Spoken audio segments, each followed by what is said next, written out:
आप सभी को जय मसीह की। जय मसीह। आइए हम आज की आराधना को शुरू करें। आह्वान के रूप में हम पढ़ेंगे भजन संहिता उसका 95 अध्याय उसकी 1 to 6 आयत। भजन संहिता 95 अध्याय उसकी 1 to 6 आयत, जहाँ इस प्रकार लिखा है, आओ हम यहोवा के लिए ऊंचे स्वर से गाएं, अपने उद्धार की चट्टान का जय जयकार करें। हम धन्यवाद करते हुए उसके सम्मुख आएं और भजन गाते हुए उसका जय जयकार करें, क्योंकि यहोवा महान ईश्वर है और सब देवताओं के ऊपर महान राजा है। पृथ्वी को घेरे स्थान उसी के हाथ में है और पहाड़ों की चोटियां भी उसी की है। समुद्र उसका है और उसी ने उसको बनाया और स्थल भी उसी के हाथ का रचा है। आओ हम झुककर दंडवत करें और अपने कर्ता यहोवा के सामने घुटने टेकें। परमेश्वर अपने वचन के पढ़े सुने जाने का आशीष दे। आमीन। अब समय हम प्रार्थना में चलेंगे। आइए हम प्रार्थना करें। सर्वशक्तिमान अत्यंत दयालु पिता परमेश्वर, बड़ी दीनता और नम्रता के साथ अपने सरों को प्रार्थना में झुकाते हैं पिता परमेश्वर। धन्यवाद देते हैं प्रभु जी कि आपने हमें सुंदर अवसर दिया कि हम साथ इकट्ठे होकर आपके भवन में आपके नाम की महिमा और स्तुति करने वाले हो सके। धन्यवाद देते हैं पिता परमेश्वर, आप हमारी हर विनती प्रार्थनाओं को सुनते हैं और उसका उत्तर हाँ आमीन में देते हैं प्रभु जी। धन्यवाद देते हैं पिता परमेश्वर उन बड़ी आशीषों, उन चंगाइयों की जो आपने हमारे जीवन में दी है। विनती प्रार्थना करते हैं पिता परमेश्वर प्रत्येक जन के लिए प्रभु जी जो आपके भवन में आए हैं, आप उन्हें आशीषित कीजिए। विनती प्रार्थना करते हैं पिता परमेश्वर उन लोगों के लिए जो मार्ग में है प्रभु जी, आप उन्हें सुरक्षित अपने भवन तक लेकर आइए। विनती प्रार्थना करते हैं पिता परमेश्वर उन लोगों के लिए प्रभु जी जो किसी कारणवश आपके भवन में नहीं आ सके, आप उन्हें भी आशीषित कीजिए। आराधना के संचार में पिता परमेश्वर आप हमारी सहायता और मदद करें। विनती प्रार्थना करते हैं पिता परमेश्वर उन बहन के लिए पिता परमेश्वर जिनके माध्यम से आप आज का वचन हमें देना चाहते हैं, आप उनकी सहायता करिए। गीतों गाया जाना, वचन का पढ़ा सुना और मनन किया जाना, सब कुछ आपको ग्रहण योग्य न सके। संपूर्ण आराधना को आपके सामर्थ्य हाथों में सौंपते हैं और इस प्रार्थना को मांगते हैं आपके बेटे हमारे उद्धारकर्ता यीशु मसीह के नाम से, आमीन। आइए हम परमेश्वर की महिमा के लिए गीत गाएं। गीत संख्या 8 परम पिता की हम स्तुति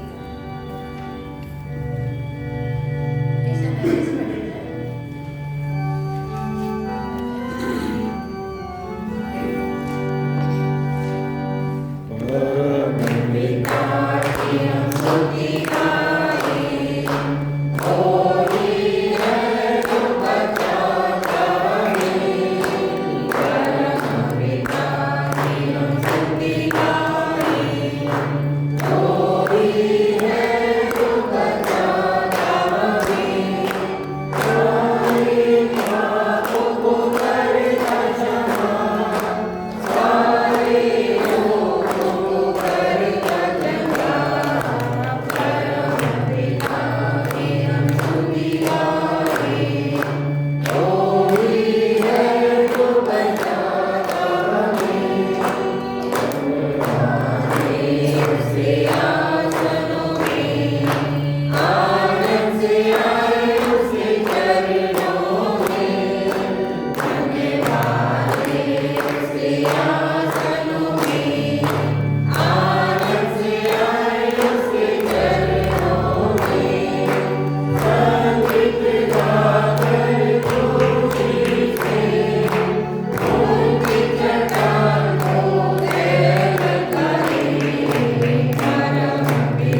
स्टैटस, जिसे पढ़ने में हमारी मदद करेंगी मिसेस मीना।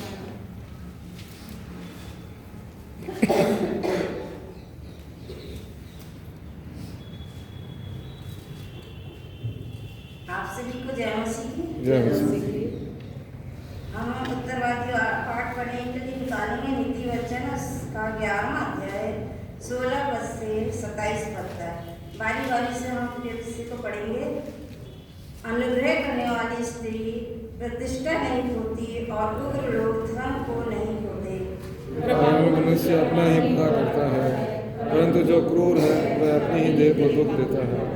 दुष्ट मिथ्या कमाई कमाता है, परंतु जो धर्म का बीज बोता है उसको निश्चय फल मिलता है।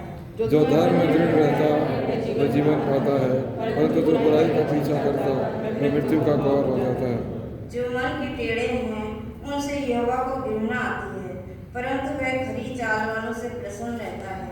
मैं दृढ़ता के साथ कहता हूँ, बुरा मनुष्य निर्दोष न ठहरेगा, परंतु धर्मी का वंश बचाया जाएगा। जो सुंदर स्त्री विवेक नहीं रखती वह धूतन में सोने की नथ पहने हुए सुअर के समान है। धर्मियों की लालसा तो केवल भलाई की होती है, परंतु दुष्टों की आशा का फल क्रोध ही होता है। ऐसे हैं जो छितरा देते हैं तो भी उनकी बढ़ती ही होती है, और ऐसे भी हैं जो यथार्थ से कम देते हैं और इससे उनकी घटती ही होती है। उदार प्राणी स्पष्ट हो जाता है, और जो दूसरों की खेती सींचता है उसकी भी सींची जाएगी। 26-27 एक साथ पढ़ेंगे। जो अपना अनाज घर छोड़ता है उसको लोग श्राप देते हैं, परंतु जो उसको भेज देता है उसको आशीर्वाद दिया जाता है। जो यत्न से भलाई करता है वह दूसरों की प्रसन्नता खोजता है, परंतु जो दूसरे की बुराई का खोजी होता है उसी पर बुराई आ पड़ती है। परमेश्वर का जीवित वचन है, इसे पढ़े सुने सब जान उसका। आमीन। कलिसिया मेहमान से बैठे।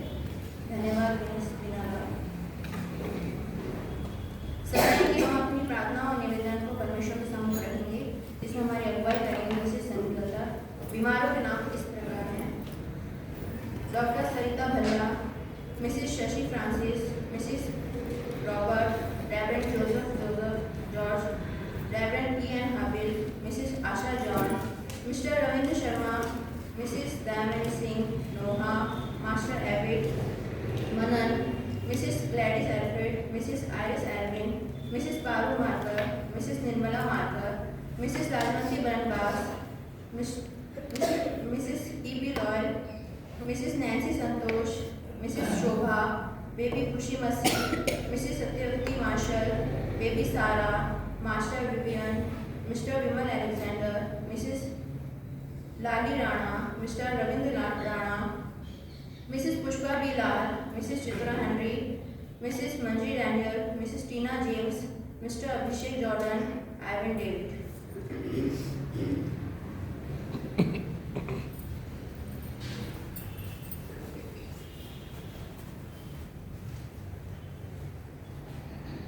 आइए हम प्रार्थना करेंगे। हे सर्वशक्तिमान पिता परमेश्वर, अत्यंत दयालु महान अनुग्रहकारी पिता परमेश्वर, बड़ी ही दीनता और नम्रता के साथ आपके चरणों में आते हैं। पिता परमेश्वर, आज के दिन की हर एक आशीषों और बरकतों के लिए आपको धन्यवाद देते हैं जो आपने हम सबके जीवन में हमें दी है। ये सुंदर दिन दिखाया कि हम आपके भवन में उपस्थित हैं। पिता परमेश्वर, आपकी महिमा, आपकी संगति के लिए एकत्रित हैं। हम जानते हैं पिता परमेश्वर, आपका आत्मा यहाँ मौजूद है। आपने कहा, जहाँ 2 या 3 मेरे नाम से जमा होते हैं मैं उनके बीच में उपस्थित होता हूँ। पिता परमेश्वर, जितने भी लोग अपने विनती निवेदन लाए हैं, अपनी इच्छाओं को लाए हैं, पिता परमेश्वर आपसे प्रार्थना विनती करते हैं, हर एक की इच्छाओं को आप पूर्ण कीजिए। हर एक की जो भी इच्छाएं हैं, जो भी योजनाएं हैं, उनको आप सफल बनाइए। कोई आपके भवन से आज खाली हाथ ना जाने पाए। पिता परमेश्वर, हर एक को अपनी आशीषों से भरपूर कीजिए। पिता परमेश्वर, हमारे हर एक गुनाहों और पापों के लिए आपसे प्रार्थना विनती करते हैं। पिता परमेश्वर, हम पापी हैं और इस लायक नहीं कि आपसे कुछ मांग सके, लेकिन पिता परमेश्वर, हम अपने गुनाहों को, अपराधों को मानते हुए छोड़ते हैं। अपना मार्ग पे हमें चलाइए पिता परमेश्वर, अपनी राह हमें दिखाइए, अपना मार्गदर्शन हमें दिखाइए, ताकि हर एक बुरी बातों को छोड़कर आप ही निकटता हम आगे बढ़ते जाएं।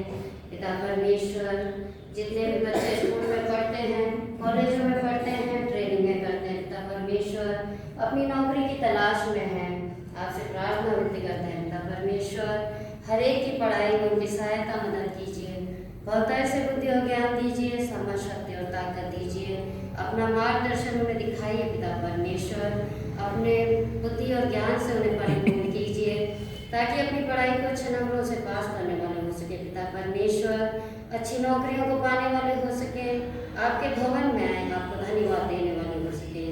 पिता परमेश्वर, हमारी कलीसिया के Sunday school, youth fellowship, WFCS, pastorate committee सभी को आपके हाथों में रखती हूँ। पिता परमेश्वर, आपने सभी को वरदान दिए हैं, हर एक जन अपने वरदानों के अनुसार आपकी महिमा करने पाए, अपने कार्यों को पूरी ईमानदारी के साथ करने वाले हो सकें, ताकि पिता परमेश्वर आपकी कलीसिया में उन्नति होने पाए।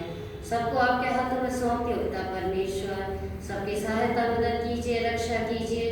पिता परमेश्वर, आज जो भी निराशा में है, हर एक को आशा से परिपूर्ण कीजिए। पिता परमेश्वर, जितने भी नाम इस वेदी से लिए गए हैं, जो भी बीमार हैं, पिता परमेश्वर नाम बनाम सबको आपके हाथों में सौंपती हूँ। जितने लोग बीमार हैं, अस्पतालों में भर्ती हैं, आपसे प्रार्थना विनती करते हैं। पिता परमेश्वर, हर एक को आप स्पर्श कीजिए, छू लीजिए। पिता परमेश्वर, ताकि स्वस्थ होकर, चंगाई को पाकर आपके इस भवन में खड़े होकर आपके नाम की गवाही देने वाले हो सकें।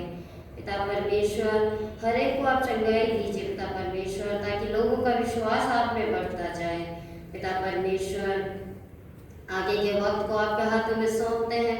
आज जबकि लिस्ट को इंडे बनाते हैं, पिता परमेश्वर, जितनी भी बहनें इसमें भाग लेती हैं, सबको पिता परमेश्वर समझ दीजिए, ताकि अपने कामों को अच्छी तरीके से करने वाली हो सके। पिता परमेश्वर, आज की आराधना को आपके हाथों में सौंपते हैं, आपकी दासी को आपके हाथों में सौंपते हैं। पिता परमेश्वर, आज जो कुछ भी वचन को देती हैं, हमें बताती हैं, पिता परमेश्वर होने दीजिए कि हमारे जीवनों में 30 गुना, 60 गुना और 100 गुना फल लाने वाला हो सके। हम आपके वचन को सुने, सीखें, उस पर चलने वाले हो सके और आपके नाम की महिमा करने पाएं। पिता परमेश्वर, हमारे देश के राष्ट्रपति, प्रधानमंत्री और जो भी उनके साथ जुड़े हैं, पिता परमेश्वर, हमारे देश में जो भी कार्य उनको दिए जाते हैं, इस देश की उन्नति और विकास के लिए करने वाले हो सके, ताकि इस देश में शांति कायम रह सके। पिता परमेश्वर, सबको आप समझ दीजिए, सबको उनका मार्गदर्शन दिखाइए। पिता परमेश्वर, ताकि अपने कामों को अच्छी तरीके से करने वाले हो सके और आपके नाम की महिमा होने वाली हो सके।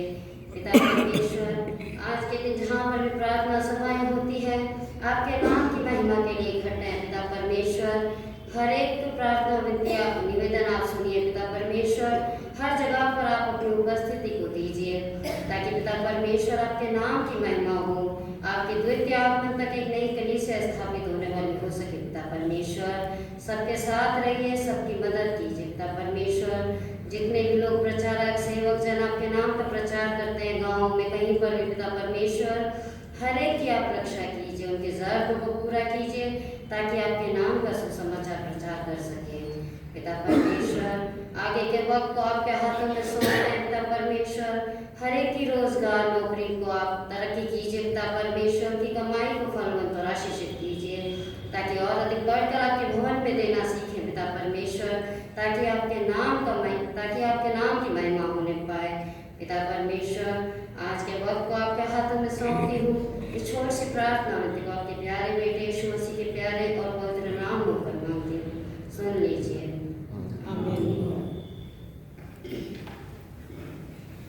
धन्यवाद मिसेस संगीता नाना। बाइबल पाठ के रूप में हम पढ़ेंगे जो हमें मिलता है पुराने नियम में निर्गमन की पुस्तक, उसका 35वां अध्याय, उसकी 20 से 29 आयत तक। निर्गमन की पुस्तक, उसका 35 अध्याय, उसकी 20 से 29 आयत तक, जिसे पढ़ने में हमारी मदद करेंगी मिसेस मीना मान।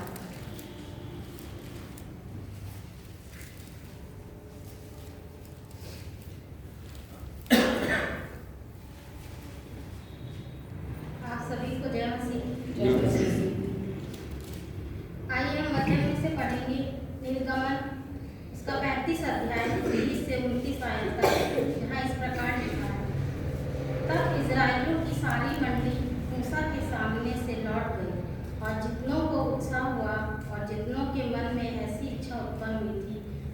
द्वार वाले तंबू के काम करने और उसकी सारी सेवा और पवित्र वस्त्रों के बनाने के लिए यहोवा की भेंट ले आने लगे। क्या स्त्री क्या पुरुष जितनों के मन में ऐसी इच्छा उत्पन्न हुई वे सब दुल्हन लक्ष्मी मुंदरी और कंगन आदि सोने के गहने ले आने लगे। इस भांति जितने मनुष्य यहोवा के लिए सोने की भेंट के देने वाले थे वे सब उनको ले आए। और जिस जिस पुरुष के पास नीले बैंगनी या लाल रंग का कपड़ा या सूक्ष्म सनी का कपड़ा या बकरी का बाल या लाल रंग से रंगी हुई मेंढों की खालें या सुसोई की खालें थी वे उन्हें ले आए। फिर जितने चांदी या पीतल की भेंट के देने वाले थे वे यहोवा के लिए वैसी भेंट ले आए। और जिस जिसके पास सेवा के किसी काम के लिए बबूल की लकड़ी थी वे उसे ले आए। और जितनी स्त्रियों के हृदय में बुद्धि का प्रकाश था वे अपने हाथों से सूत काट कर नीले बैंगनी और लाल रंग के और सूक्ष्म सनी के काते हुए सूत को ले आए। जितनी स्त्रियों के मन में ऐसी बुद्धि का प्रकाश था उन्होंने बकरी के बाल भी काटे। और प्रधान लोग यकूत और चपरास के लिए सुलेमानी मणि और जड़ने के लिए मणि और उजियाला देने के लिए अभिषेक और धूप और सुगंध द्रव्य और तेल ले आए। जिस जिस वस्तु के बनाने की आज्ञा यहोवा ने मूसा के द्वारा दी थी उसके लिए जो कुछ आवश्यक था उसे वे सब पुरुष और स्त्रियां ले आए जिनके हृदय में ऐसी इच्छा उत्पन्न हुई थी। इस प्रकार इजरायली यहोवा के लिए अपनी ही इच्छा से भेंट ले आए। परमेश्वर के वचन को पढ़े सुने जाने पर धन्यवाद मिसेस मीना मार्कर। इसी क्रम में हम एक और स्थान से पढ़ेंगे जो हमें मिलता है नए नियम में दूसरा कुरिन्थियों उसका 8 अध्याय उसकी 1 से 9 आयत तक।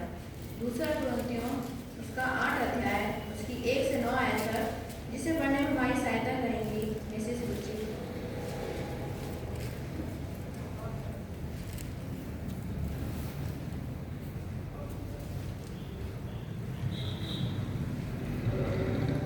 आप सबको जय मसीह की। वचन में से पढ़ेंगे हम दूसरा कुरिन्थियों उसका 8 अध्याय उसकी 1 आयत से 9 आयत तक जहाँ इस प्रकार लिखा है। अब हे भाइयों हम तुम्हें परमेश्वर के उस अनुग्रह का समाचार देते हैं जो मकिदुनिया की कलीसियाओं पर हुआ है कि क्लेश की बड़ी परीक्षा में उनके बड़े आनंद और भारी कंगालपन में उनकी उदारता बहुत बढ़ गई है। उनके विषय में मेरी यह गवाही है कि उन्होंने अपनी सामर्थ पर वरन सामर्थ से भी बाहर मन से दिया और इस दान में और पवित्र लोगों की सेवा में भागी होने के अनुग्रह के विषय में हमसे बार बार बहुत विनती की। और जैसे हमने आशा की थी वैसे ही नहीं वरन उन्होंने प्रभु को फिर परमेश्वर की इच्छा से हमको भी अपने आप को दे दिया। इसलिए हमने तीतुस को समझाया कि जैसा उसने पहले आरंभ किया था वैसा ही तुम्हारे बीच में इस दान के काम को पूरा कर ली। इसलिए जैसे तुम हर बात में अर्थात विश्वास वचन ज्ञान और सब प्रकार के यत्न में उससे प्रेम में जो हमसे रखते हो बढ़ते जाते हैं वैसे ही इस दान के काम में भी बढ़ते जाओ। मैं इस आज्ञा की रीति पर तो नहीं परंतु दूसरों के उत्साह से तुम्हारे प्रेम की सच्चाई को परखने के लिए कहता हूँ। तुम हमारे प्रभु यीशु मसीह का अनुग्रह जानते हो कि वह धनी होकर भी तुम्हारे लिए कंगाल बन गया ताकि उसके कंगाल हो जाने से तुम धनी हो जाओ। पिता परमेश्वर अपने वचन के पढ़े सुने समझे जाने पर हम सबको आशीष दें। धन्यवाद मिसेस रुचि की। आइए हम परमेश्वर की स्तुति में एक और गीत गाएंगे। गीत संख्या 292 यहोवा चरवाहा होगा। Thank you.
मसीह के मीठे वचन नाम आप सभी को जय मसीह की। सूचना इस तरह से है, आने वाले रविवार को भी आराधना का समय सुबह 9 बजे का रहेगा। आने वाले रविवार को भी हम सुबह 9 बजे आराधना के लिए जमा होंगे। पिछले रविवार को जो हमने प्रभु को भेंट दी उसकी कुल राशि 7,250 रुपये थी और संडे स्कूल से प्राप्त राशि 160 रुपये थी। जैसा कि पिछले रविवार को भी सूचित किया गया था कि आज हम जो है महिला समिति द्वारा 20 पॉइंट संडे मना रहे हैं। सो आज की जो भी भेंटें होगी वो महिला समिति को दी जाएगी। आने वाले रविवार को इंटरनेशनल मेंस डे मनाया जाएगा और उसके लिए आप सभी से निवेदन है, जितने पुरुष सदस्य हैं वो आप मेहरबानी से आराधना पश्चात थोड़ी सी देर के लिए रुकें ताकि हम आने वाले रविवार की तैयारी के विषय में बात कर सकें। तो सभी पुरुष सदस्य जो कि हमारी कलीसिया के सदस्य हैं, आप मेहरबानी से आराधना पश्चात थोड़ी सी देर के लिए चर्च में रुकें।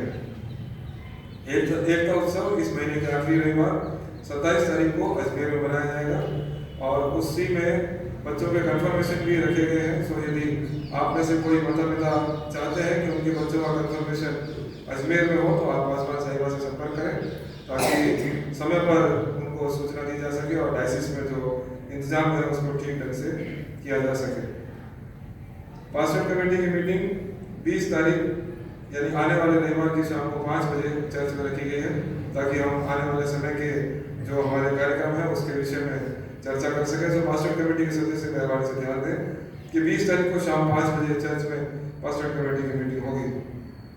हम धन्यवाद दिया चाहते हैं मिसेस डेजी रानी को जिन्होंने की 1000 रुपये की धन्यवादी भेंट चर्च को दी है।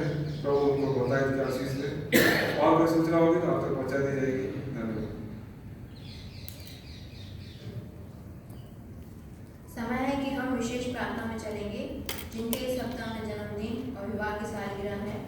मैं निवेदन करूंगी हमारे भाई साहब से कि वे प्रार्थना करने में भाग लें। इस समय हम विशेष प्रार्थना में जाएंगे।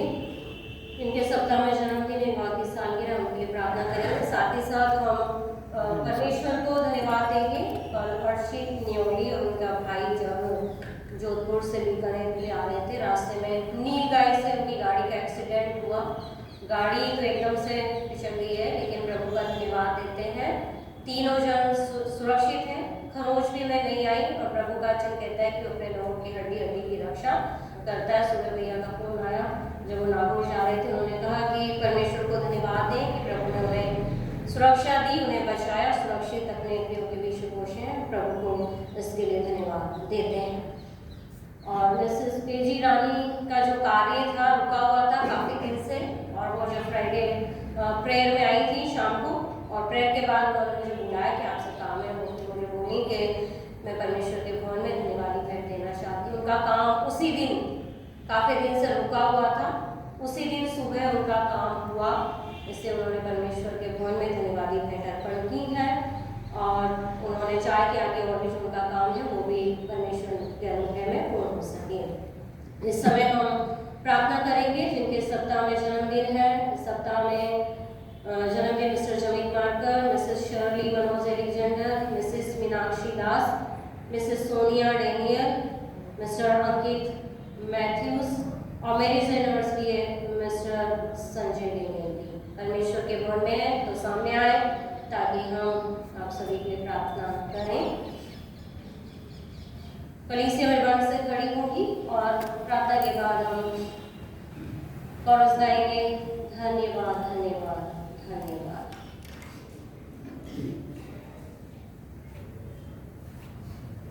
आइए अपने सरों को झुकाएं, प्रार्थना करें।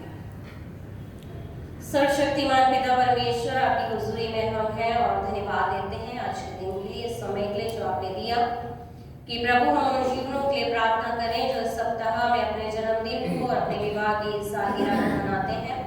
धन्यवाद देते हैं प्रभु इन जीवनों के लिए जो आज की सुबह आपकी पवित्र वेदी के सामने उपस्थित हुए हैं। पिता परमेश्वर, उन्होंने चाहा कि इससे पहले वो प्रभु अपने जन्मदिन को मनाए, आपके सम्मुख आए हैं कि आपको धन्यवादी भेंट अर्पण करें और नए वर्ष के लिए आपका मार्गदर्शन और आपकी सुरक्षा आशीषों को अपने जीवन के लिए मांग सकें। हम प्रार्थना और विनती करते हैं इस समय पिता परमेश्वर मिसेस मीनाक्षी दास के लिए जो इस सप्ताह में उनका जन्मदिन है। प्रभु जी, आपने बीते वर्षों में संभाला, सुरक्षा दी, घर परिवार का संचालन करने के लिए आपका मार्गदर्शन मिला और आपने उन्हें अच्छा रोजगार दिया है, नौकरी दी है। हम धन्यवाद देते हैं जब वो मेडिकल में रहकर अपनी सेवाएं देती है और बीते वर्षों में जो भी बीमारियां महामारियां फैली लेकिन आपने उन्हें बचाया, सुरक्षा दी। हम धन्यवाद देते हुए ये प्रार्थना करते हैं कि जब वो नए वर्ष में कदम रखती है, अपने जन्मदिन को मनाती है, तो नए वर्ष में भी प्रत्येक दिन आपकी सुरक्षा, आशीष, अनुग्रह, आपका मार्गदर्शन सदा उनके जीवन में बना रहे। आप इन्हें स्वस्थ रखें। आपने परिवार दिया, जीवन साथी दिया, उनके जोड़े पर आपकी आशीष बनी रहे, घर परिवार पर आपकी आशीष बनी रहे। ये अपने लिए, अपने घराने के लिए जो भी योजनाएं बनाए वो आप में होकर पूरी होने वाली हो सके। हम प्रार्थना करते हैं जब ये अपने कार्यों के लिए बाहर आती जाती हैं, आप सुरक्षा दें, पवित्र लहू में इन्हें छुपा कर रखें। बुजुर्गों की सेवा का अवसर दिया, जब बुजुर्ग माता की सेवा करती हैं उसका कई गुना प्रतिफल आप उन्हें प्रदान कीजिएगा। नए वर्ष के लिए प्रभु जो भी सोचे विचारे वो आप में होकर पूरा हो सके। हम प्रार्थना और विनती करते हैं अंकित मैथ्यूस के लिए जो इस सप्ताह में अपने जन्मदिन को मनाता है। प्रभु जी आप इस जवान के साथ रहना, अब तक आपने संभाला है, सुरक्षा दी है, स्वस्थ रखा है, बुद्धि ज्ञान समझ से परिपूर्ण किया है, रोजगार दिया है। प्रभु हमारी प्रार्थना और विनती है ये जवान खुदावन अपनी जवानी में आपसे जन्मार को स्मरण रखे। पिता हम प्रार्थना करते हैं नए वर्ष में आपकी सुरक्षा, आपका मार्गदर्शन, पवित्र आत्मा की अगुवाई जवान के जीवन में बनी रहे। ये जो भी रोजगार करते हैं प्रभु उस रोजगार पर आपकी आशीषें बनी रहे, आने जाने में सुरक्षा दें। भविष्य के लिए प्रभु जो भी योजना आपने जवान के लिए बनाई है वो आप में होकर उनके जीवन में पूरी होने वाली हो सके।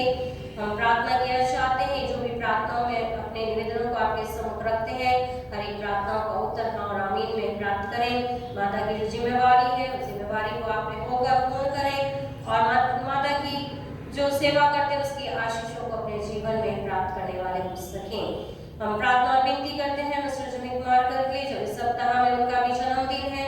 आपने उन्हें भी प्रभु परमेश्वर बीते वर्षों में संभाला, सुरक्षा दी, स्वस्थ रखा है, आशीषों से आशीषित किया है, पूरा परिवार दिया, जीवन साथी दिया, बेटे की आशीष दी, बुजुर्गों की आशीषें दी। हम धन्यवाद देते हैं, प्रार्थना करते हैं जब नए वर्ष में कदम रखते हैं आपकी सुरक्षा, आशीष सदा उनके जीवन में बनी रहे। प्रभु जी आप उन्हें पिता परमेश्वर स्वस्थ रखें, जोड़े पर आशीष बनाए रखें। आपने उन्हें जो भी कार्य रोजगार दिया उस पर आपकी आशीष होने पर आने जाने में सुरक्षा दें, पवित्र लोक में छुपा कर रखें। प्रभु जी घर परिवार की जो जिम्मेवारियां हैं उसे आप में होकर पूरा करते चले जाएं। हम प्रार्थना किया चाहते हैं वो अपने लिए, अपने घराने के लिए जो भी योजनाएं बनाए वो सब पिता परमेश्वर आप में होकर पूरी होने वाली हो सके। हम धन्यवाद देते हैं कि इस वर्ष भी आपने उन्हें पास्टर कमेटी सदस्य के रूप में चुना कि वो प्रभु जी कलीसिया इंतजामों में भी अपना सहयोग दें। हमारी प्रार्थना और विनती है पास्टर कमेटी सदस्य के रूप में वो जो भी सेवाएं देते हैं उसका कई गुना प्रतिफल वो अपने व्यक्तिगत और पारिवारिक जीवन में आपकी ओर से पाने वाले हो सकें। हम प्रार्थना और विनती करते हैं मिसेस शर्ली अलेक्जेंडर के लिए जो सप्ताह में अपने जन्मदिन को मनाएंगी। वो किसी कारणवश हमारे मध्य नहीं है लेकिन हमारी प्रार्थना है जिस प्रकार बीते वर्षों में आपने उन्हें स्वस्थ तंदुरुस्त रखा है, नए वर्ष में स्वस्थ तंदुरुस्त रखें और उनकी दराजी दें, जोड़े पर आशीष बनाए रखें, घर परिवार पर आशीष हो। इस वर्ष की सारी योजनाएं आपको होकर उनके जीवन में, उनके परिवार में पूरी हो जाए। प्रार्थना करते हैं मिस्टर संजय डेनियल के लिए जो इस सप्ताह में वो अपने विवाह की सालगिरह मनाएंगे। पिता परमेश्वर आप उन्हें आशीषित कीजिए, उनके पारिवारिक जीवन पर आपकी आशीषें बनी रहे। प्रभु जी उनके जोड़े पर आपकी आशीष बनी रहे, जो जिम्मेवारियां आपने उन्हें दी हैं बच्चों की, बुजुर्गों की, उन्हें आपने होकर पूरा करें। नए वर्ष की हर एक योजनाएं आपके द्वारा उनके जीवन में पूरी होने वाली हो सके। हम मिसेस सोनिया डेनियल के लिए प्रार्थना करते हैं जो सप्ताह में अपने जन्मदिन को मनाती है। आप उन्हें भी आशीषित करना, स्वस्थ रखना, घर परिवार की जो जिम्मेवारियां हैं आपने उनके पूरा करें, उनके जोड़े पर आशीष बनी रहे। और यही प्रार्थना विनती है खुदावन कि अपने घर परिवार बच्चों का पालन पोषण देखभाल आपके डर भय में और आपके मार्गदर्शन में करने वाली हो सके और वो जो भी सोचें विचारें वो सब खुदावन आप में होकर उनके परिवार उनके जीवन में पूरा होने वाला हो सके। प्रभु सभी के लिए हमने आपसे मांगा, आपने दिया, धन्यवाद देते हैं। यही प्रार्थना है आप इन सभी को व्यक्तिगत, पारिवारिक, कलीसिया और सामाजिक रीति से आशीषित करें। विशेष धन्यवाद देते हैं अर्शित न्योली उनके भाई के लिए कल जो प्रभु बड़ा एक्सीडेंट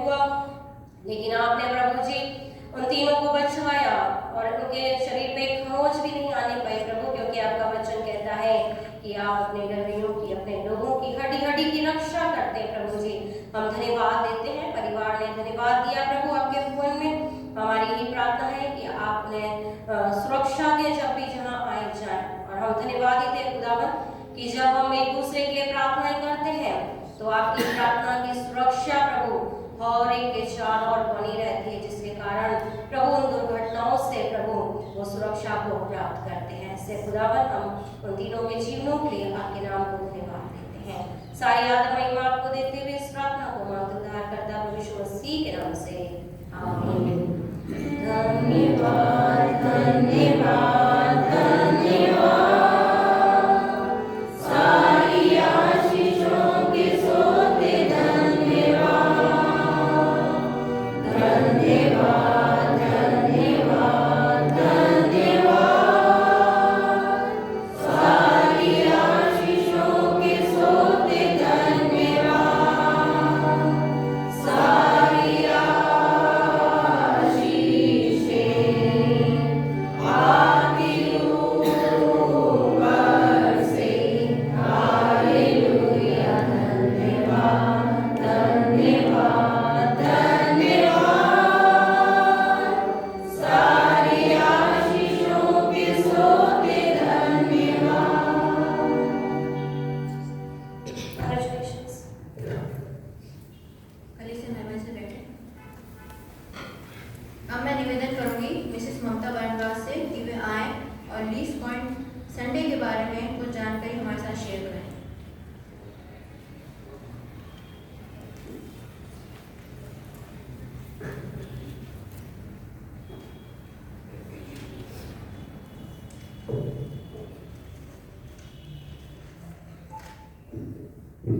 सबको जय मसीह की। जैसा कि आप सभी को विदित है कि आज हम लीस्ट पॉइंट डे के रूप में WSS की बहनों के द्वारा आज मनाया जा रहा है, उसी के उपलक्ष्य में मैं आपके सामने कुछ इससे संबंधित जानकारी रखने जा रही हूँ। कोई त्रुटि हो जाए तो क्षमा कीजिएगा। ELC की फेलोशिप शांति और सुलह के लिए प्रार्थना का एक विश्वव्यापी आंदोलन है। दुनिया और की मसीह महिलाएं एक दूसरे से मिलती हैं और प्रार्थनाएं करती हैं। कम से कम सिक्के की फेलोशिप का विचार भारत की शांति सुलेमान की अनुभव से सामने आया।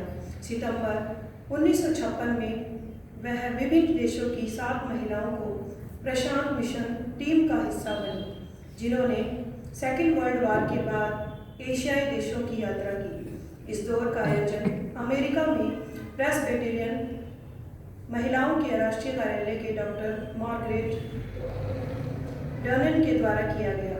जब शांति सुलेमान को की यात्रा के बीच में कोरिया को वीजा देने से मना कर दिया गया, क्योंकि कोरिया के भारत के साथ राजनयिक संबंध नहीं थे।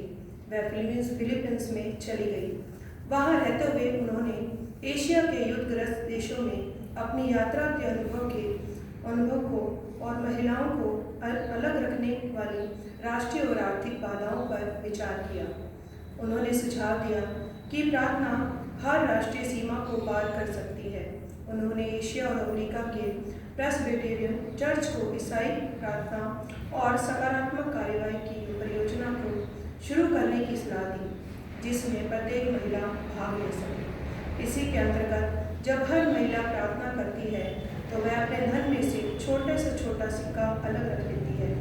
यह कार्य ईसाई धर्म में अपनी एकता का प्रदर्शन करने के लिए बड़ा प्रोत्साहन था, और यही कारण है कि यह दिन पीड़ित मानवता और राष्ट्र महिलाओं के साथ अपनी एकजुटता व्यक्त करने के लिए हर वर्ष मनाया जाता है।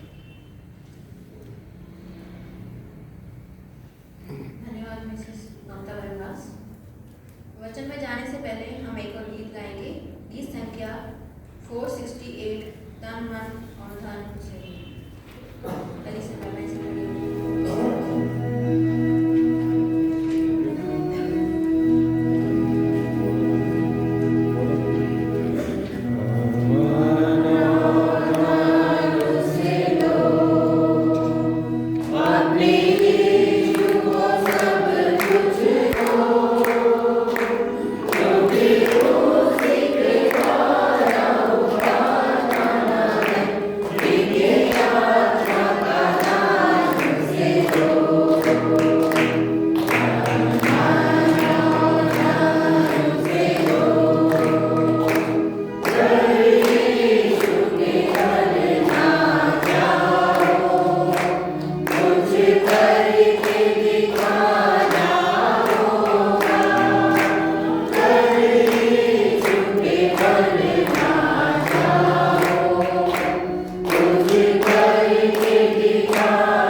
फिरना और बाजारों में नमस्कार और आराधनालयों में मुख्य आसन और भोज में मुख्य आसन भी स्थान भी चाहते हैं।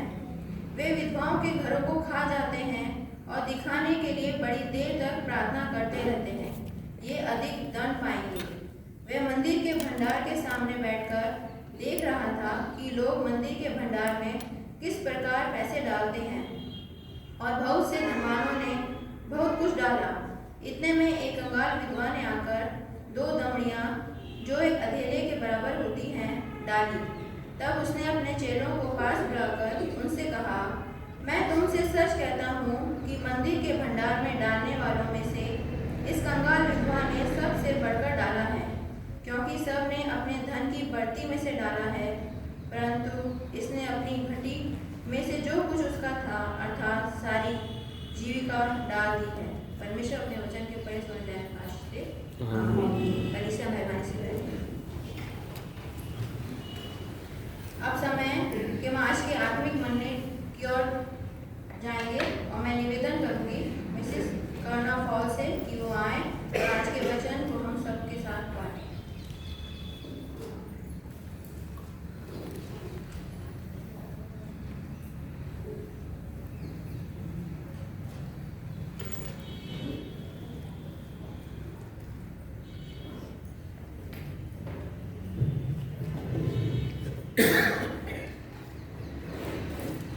आप सभी को प्रभु यीशु मसीह के नाम में जय मसीह।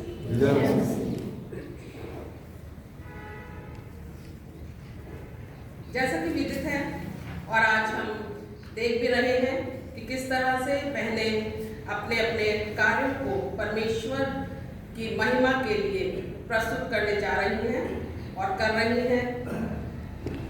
और इससे पहले कि हम आज के वचन में जाएं, आज बहन ममता ने आपके सामने कुछ थोड़ा सा उसका परिचय दिया कि लीस्ट पॉइंट डे हम क्यों मनाते हैं। लीस्ट का मतलब सब जानते हैं, सबसे छोटा सिक्का। अगर उस जमाने की बात करें तो उस जमाने में बहुत से ऐसे परिवार थे जो बहुत दयनीय, दरिद्र, दीनहीन अवस्था में थे और वो सोचते थे कि हम कहाँ बड़े लोगों के साथ मिलकर प्रभु की संगति पा सकते हैं। तो ऐसे समय में उन्होंने ये डिसाइड किया, हो सकता है किसी ने उन्हें गाइड किया, कि बहनों को समझाया गया कि आप अपने घर में रहकर, घर तक सीमित हो, घर में रहकर आप प्रभु की महिमा कर सकती हैं। अगर आप चाहें तो छोटे से छोटा सिक्का प्रभु को दे सकती हैं, उसके नाम से रख सकती हैं और ऐसा करके आप धीरे धीरे बढ़ोतरी करेंगी। आप समाज के लेवल तक तो नहीं पहुंच पाएंगी चाहे, लेकिन आप समाज में नाम आपका भी रहेगा और आप भी प्रभु के महिमा में काम आने वाला वो छोटा सिक्का सिद्ध हो सकती हैं। तो इसी विचारधारा से हो सकता है कि वहाँ उन्होंने, महिलाओं ने सोचा और ये काम और ये शुरू हुआ और जब शुरू हो गया तो उससे जो लाभ हुआ उस लाभ को देखकर यही सोचा गया कि क्यों ना इसे एक महिलाओं के लिए लीस्ट पॉइंट डे के रूप में ही स्थापित कर दिया जाए, ताकि प्रतिवर्ष महिलाएं उसमें भाग लें और अपने आप को उत्साहित महसूस करें। क्योंकि जब हम किसी को नजरअंदाज कर देते हैं या हम अपने आप को नजरअंदाज समझते हैं तो हम आगे बढ़ नहीं पाते। या तो कोई हमें नजरअंदाज करता है या फिर हम स्वयं अपनी दृष्टि में अपने आप को नजरअंदाज कर देते हैं कि हम कहते हैं हम तो इस योग्य भी नहीं। लेकिन प्रभु कहता है हर एक व्यक्ति, चाहे वो छोटे से छोटा क्यों ना हो, प्रभु की रचना है, इसलिए वो प्रभु की दृष्टि में क्या है, बड़ा है, प्रभु के लिए बहुमूल्य है, अनमोल है। तो कोई भी अपने आप को ऐसा ना समझे। इसी उद्देश्य से ये व्यवस्था की गई कि किसी एक दिन हम इसको महिला लीस्ट पॉइंट डे के रूप में मनाएं। तो आइए हम इससे पहले कि अपने वचन में जाएं, प्रभु हमें इस मन्ना को हमें देना चाहता है, हमें समझाना चाहता है कि हम कमजोर होकर भी, हम महिलाएं हैं, हम कमजोर हैं, क्योंकि हम पुरुष की बराबरी नहीं कर सकते। चाहे हम कुछ भी कर लें लेकिन हम पुरुष के बराबर नहीं हो सकते। तो हम अपनी कमजोरी में भी हम परमेश्वर को किस तरह से धन्यवाद दे सकते हैं, हम पवित्र शास्त्र के वचनों से ये समझेंगे। आइए हम अपने सरों को झुकाएं, प्रार्थना करें। धन्यवाद धन्यवाद धन्यवाद पिता परमेश्वर, आपने हमारी सुधि ली, हमें संभाला, शारीरिक, मानसिक और बौद्धिक रूप से हमें तैयार किया। हम आपका हृदय से धन्यवाद देते हैं। पिता परमेश्वर, ये आपका प्रेम है जो आज हमें फिर से आपके भवन तक ले आया है और हमें इस योग्य किया कि हम भी आपकी महिमा, स्तुति और आराधना में अपना सहयोग दे सकें। पिता परमेश्वर, आपकी कृपा दृष्टि हम पे बनी रही, हम आपका धन्यवाद देते हैं। इस समय को भी आपके सामने रखते हैं। ये वचन जो आज आपने हमारे लिए तैयार किया है, मेरे प्रभु, मेरे मुंह के बोल, मेरे मन के विचार पर आपका नियंत्रण, कोई भी बात ऐसी ना होने पाए जो शैतान को प्रिय लगे। हाँ मेरे प्रभु, हम शैतान की सारी चालों को आपके नाम में बांधते हैं और जो कुछ भी यहाँ से प्रचारित किया जाए, जो वचन आप दे, हर एक के मन में वो स्थान पा सके, हम आपसे प्रार्थना करते हैं। सारा आदर महिमा आपको देते हुए प्रार्थना मांगते हैं उद्धारकर्ता प्रभु यीशु मसीह के नाम से, आमीन।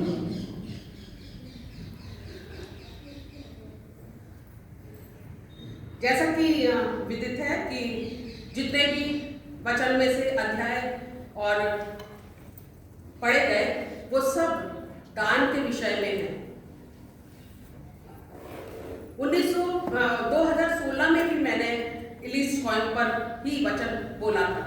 तब मैंने पन्ने पलट के देखे तो मैंने यही पाया कि मैंने दान पर बोला था। तो दान पर बोलने का मतलब ये नहीं है कि हम हमेशा यही सोचें कि हमसे पैसा मांगा जा रहा है। बहुत से लोगों के दिमाग में, मस्तिष्क में ये बात घर कर गई है कि यदि दान का नाम आता है तो केवल और केवल धन की मांग की जाती है। ऐसा कदापि नहीं है। वो हमसे धन क्यों मांगेगा? जो हमें धन देता है, जो हमारे लिए मार्ग खोलता है, हमारे लिए रास्ते खोलता है और हम अपने आप में गर्व करते हैं कि हमने इस पद पर हम आसीन हो गए हैं, हमने धन की प्राप्ति कर ली है, चाहे वो बल से, चाहे शक्ति से, चाहे बुद्धि से हमने प्राप्त की हो। लेकिन ये सब बल, शक्ति और बुद्धि देने वाला कौन है? प्रभु है हमारा। प्रभु चाहता है कि हमारे पास धन हो, पर्याप्त धन हो, ताकि हम भी समाज में, संसार में रहकर अपनी सारी सुख सुविधाओं को पा सकें। लेकिन केवल धन ही पाकर और उसमें से जरा सा दे देना पर्याप्त नहीं है। परमेश्वर ने हमें वचन में बहुत जगह बताया है। अभी जितने भी अध्याय पढ़े गए आपने सुना होगा, उसी समय हमें पता चल जाता है, हमारा ध्यान केंद्रित हो जाता है कि वास्तव में ये तो धन की मांग की बात कर रहे हैं कि धन दिया जाए, धन दिया जाए, धन चर्च में दिया जाए या जो भी आता है उसे दिया जाए। कई बार ऐसा भी होता है कि जब धन की मांग की जाती है तो बहुत से लोगों के मुंह से ये निकल जाता है कि हमेशा मांगते रहते हैं और तब बहुत बुरा लगता है। क्यों बुरा लगता है? कि हम अपने लिए थोड़ी ना मांग रहे हैं। जो भी यहाँ से प्रचारित किया जाता है या सूचना दी जाती है वो परमेश्वर के लिए दी जाती है। परमेश्वर के भवन को अच्छा बनाना है, उसके डेवलपमेंट के लिए मांगा जाता है। जो भी कार्य यहाँ से किए जाएंगे वो वही उसी के द्वारा ही किए जाएंगे। धन नहीं है जिसके द्वारा हम सारी भौतिक वस्तुएं जो हम जुटा सकते हैं अपने परमेश्वर के भवन में वो हम उसी से प्राप्त करते हैं। तो ये हम कदापि ना कहें कि हमेशा मांगते रहते हैं। तो धन की मांग अपनी जगह है, वो भी आवश्यक है। लेकिन आज जब हम इस वचन पर जाएंगे तो मैंने उसको थोड़ा सा भिन्न तरीके से सोचा, विचारा। हो सकता है कि आप मेरे विचारों से सहमत ना हो, लेकिन मैंने परमेश्वर से प्रार्थना की, वचन से मांगा और वचन में मैंने ये देखा और पाया कि किस तरह से हम इस बात को दूसरी तरीके से भी ले सकते हैं। जैसे कि अभी हमने गीत गाया, तन मन और धन उसे दो। इस गीत के बोल एक एक पद आप पढ़ लीजिए, फिर से देख लीजिए। अगर आप फिर से उसको रिमाइंड करेंगे तो आपको पता चलेगा कि किस तरह से उसने कहा है तन मन और धन तीनों चीजें हमें परमेश्वर को देनी है। और आत्मा हम जीवित हैं तभी तो हम दे सकते हैं। आत्मा तैयार रखेंगे तभी तो हम जीवित रहेंगे। क्या लिखा है वचन में कि मुर्दे जो कब्र में रहते हैं क्या वो तेरी महिमा कर सकते हैं? नहीं। अगर हमें जीवित आत्मा चाहिए तो हमें तन मन और धन तीनों देना होगा। केवल धन देकर अलग नहीं होना है। तो अपनी अपनी सामर्थ्य के अनुसार भेंट लाने की बात किसमें करी थी? पुराने नियम में, जो अभी हमने अध्याय पढ़ा पुराने नियम का, निर्गमन 35 उसका 20 से 29 में पढ़ा, कितनी खूबसूरत बात वहां लिखी है। जब वहां मंदिर में भेंट लाने के लिए कहा गया तो किस तरह से क्या पुरुष, क्या महिलाएं, क्या बच्चे, जिससे जितना बन सका, जिसके पास जितना था उसमें से वो लाने को तैयार थे, तत्पर थे कि हमें लाना है, लेना है, देना है। और देना ही क्यों है? परमेश्वर कहता है मांगते तो बहुत, सदैव मांगते रहते हैं। हमारी प्रार्थना में क्या रहता है? मांग, डिमांड, हे प्रभु हमें ये दे, ये दे, ये दे, ये दे। और अंत में फिर कह देते, तब भी हम संतुष्ट नहीं होते और अंत में हम कहते हैं कि हे प्रभु तुम तो मांगने से पहले जानता है हमें किस किस चीज की आवश्यकता है, हमने तो मांग लिया सारा। परमेश्वर कहता है मांगते तो कौन है लेकिन देता कौन है? देने की बात भी तो करोगे कि वहां हम चुप हो जाते हैं, शांत हो जाते हैं। लेकिन हमने निर्गमन में देखा और पढ़ा और सुना कि किस तरह से बढ़ चढ़कर सबने अपनी हिस्सेदारी निभाई। तन, मन और धन से प्रभु की सेवा करना हमारा कर्तव्य है। सबसे पहले हम तन से सेवा कर सकते हैं। अगर हमारे पास धन नहीं है तो सबसे पहले हमारे पास क्या है? अगर बुद्धि भी नहीं है तो कोई बात नहीं, सबसे पहले हमारे पास क्या है? तन, शरीर है। परमेश्वर की रचना जो उसने हमें बनाया है वो शरीर हमारे पास है, उसमें शक्ति भरी है, ताकत भरी है। क्यों? क्योंकि हम अपना परिवार चलाते हैं, घर परिवार भी तो चलाते हैं, हम मेहनत करते, परिश्रम करते हैं। ये परिश्रम चाहता है परमेश्वर। तन से सेवा करो। बहुत से लोग, बहुत कलीसियाओं में ऐसे देखे गए हैं जो वचन नहीं दे सकते, जो प्रार्थना नहीं कर सकते, जो और कुछ किसी में भाग नहीं ले सकते, लेकिन अपने शरीर का पूरा भाग जो परमेश्वर को देना है उसको वो पूरी निष्ठा से निभाते हैं। तो क्या वो वंचित रहेंगे आशीष से? नहीं। तो तन की भी आवश्यकता है परमेश्वर को। मैन पावर कहते हैं ना, चाहिए हमें पुरुष, और शक्ति चाहिए इंसान की, और उस शक्ति का उपयोग करना है। और यदि हम उसका भी उपयोग नहीं करते तो फिर हम कुछ नहीं कर सकते, क्योंकि एक तन ही ऐसा है जो दिखाई देता है, प्रकट है सामने, और फिर भी हम उसको चुरा रहे हैं। वो सिर्फ और सिर्फ अपने ही उसका यूज कर रहे हैं, अपने घर, अपना परिवार, अपना ये, अपना वो, वहां तक हमने सीमित कर दिया है। लेकिन जब प्रभु के भवन में काम करने की या श्रम दान करने की बात आती है तो हम पीछे हट जाते हैं। तब हमारे पास 50 बहाने होते हैं और हम कहते हैं कि हम नहीं आ सकते। विशेषकर महिलाओं के लिए ही आज ये दिन बनाया गया है, और महिलाओं को मैं अभी आगे और बताना चाहूंगी कि किस तरह से हमें आगे आना है। हम माना कि हम कमजोर हैं, चाहे शरीर से कमजोर हो, चाहे हम बुद्धि से कमजोर हो, हैं कमजोर, लेकिन फिर भी इतनी बुद्धि तो सब में है, जो जीव जंतुओं में भी तो होती है। इतनी बुद्धि तो हम में भी है कि हम अपनी बुद्धि से परमेश्वर की महिमा स्तुति कर नहीं पाए। लेकिन अब सवाल ये उठता है कि शरीर का बलिदान कैसे चाहता है परमेश्वर? तन का बलिदान देना है, मन का बलिदान देना है, धन का बलिदान देना है। तो तन का बलिदान तो एक बलिदान हो चुका, हमारे मन में एक संतुष्टि है, तन का बलिदान हो चुका, अब हम फ्री हैं। किसने किया? यीशु मसीह ने। अब हमें कह दिया है अब लहू खाने की आवश्यकता नहीं है, तन का बलिदान चाहिए ही नहीं। लेकिन शरीर का बलिदान मतलब श्रम दान है। यहाँ लहू बहाने की बात नहीं बल्कि श्रम दान है। बहुत अच्छा लगता है जब हमें महिला समिति को ईस्टर डेज में ईस्टर डेकोरेशन के लिए कहा जाता है, और बहनों को हम जब कहते हैं तो बहनें बढ़ चढ़कर उसमें हिस्सा लेती हैं, दूर दूर से खाना लेके आ जाती है। हमारे चर्च में पिछले इसी वर्ष की बात बता रहे हैं हम, महिलाओं में इतनी उत्सुकता है, अगर उन्हें मौका मिले तो वो सब काम करने के लिए तैयार है। तो परिश्रम और श्रम का दान देना बहुत ही आवश्यक है। जैसा उदाहरण में हम देख सकते हैं ग्राहम स्टेन्स और उनके 2 बेटे, उन्होंने तो बलिदान ही दे दिया, शरीर का बलिदान चला गया उनका। क्यों?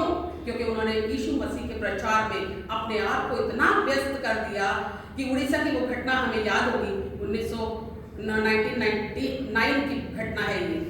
तब जब कार में वो सो रहे थे, प्रचार कर काम हो चुका था, रात्रि घनी हो गई थी, तब उन्हें वहीं जंगल में कार में सोना पड़ा, वो और उनके दोनों पुत्र। लेकिन जो हमारे विरोधी थे जो मसीह के विरोधी थे उन्होंने उसे कार को ही जला दिया। और इस तरह से उन्होंने अपने द्वारा, अपने शरीर के द्वारा परमेश्वर की महिमा और प्रचार करते करते अपने आप को ही दे दिया। लेकिन परमेश्वर ये भी नहीं कह रहा हमें तो ये भी नहीं कहता है कि तुम हमेशा अपने आप को खत्म कर दो। ये शरीर है, ये शरीर परमेश्वर दिया हुआ है, इस शरीर से हमें बहुत से काम लेने हैं। लेकिन वो तो कोइंसिडेंस होता है जब मनुष्य को अपने बलिदान देना होता है। लेकिन हम तो अच्छे देश में रहते हैं, अच्छे शहर में रहते हैं, अच्छे अच्छे घरों में रहते हैं, हमें अपने तन को देने की अभी आवश्यकता ही नहीं पड़ रही है, तो हम सुरक्षित हैं। लेकिन फिर भी हमें श्रम दान देना आवश्यक है। इस विषय में एक प्रभु के सेवक ने बहुत ही अच्छी बात वचन से हमें बताई, और मैं सोचती हूँ और मैं इस बात को 24 घंटे में एक बार 2 बार तो अभी सोच ही लेती हूँ। वो बात मैंने अब तक नहीं सुनी थी। वचन से हम बच्चे संडे स्कूल से पढ़ते आ रहे हैं, चर्च में रहते हैं, आए दिन मिलते जुलते हैं, वचन सुनते हैं, लेकिन वो बात मैंने उसको स्पष्टता से जो मैंने उस भाई के मुख से सुनी, मैं दंग रह गई सुन के। और वो ये घटना तन देने की बात पर मुझे याद आया। आप सब जानते हैं वचन कहता है कि जब चेले परमेश्वर से, मसीह यीशु से दूर थे, चेले अलग थे, अपना काम में मग्न थे, कहाँ? मछली पकड़ने में। पूरी रात उन्होंने मछली पकड़ी, सब जानते हैं, पूरी रात उन्होंने मछली पकड़ी, लेकिन उनके जाल में एक भी मछली नहीं फंसी। जब यीशु वहां आए तो यीशु ने कहा, क्या हुआ, तुम्हारे मुंह क्यों उतरे में, उदास क्यों हो? तो उन्होंने कहा, क्या करें, सारी मेहनत पानी में चली गई, पूरी रात हमने बर्बाद कर दी, हम तो बहुत थक गए हैं, हम तो निढाल हो गए हैं, हमसे तो हम पे विश्वास उठ गया, अब तो हमारा क्या किया, हम मछली नहीं पकड़ पाएंगे। तो यीशु ने क्या कहा, आओ मेरे साथ आओ, गहरे में जाल डालो। तो उन्होंने ये नहीं कहा कि नहीं नहीं नहीं कुछ नहीं होने वाला। आज हमारी तरह हमें कोई कहता है तो हम यही सोचते हैं ना, अरे हमने तो बहुत मेहनत कर ली, देख लिया हमने, ये हमें सुनाई देता है, ऐसे हम बोल जाते हैं कि नहीं अब क्या होगा, रात भर तो मेहनत करके आए, अब क्यों हम दोबारा से वो कोई मेहनत करें।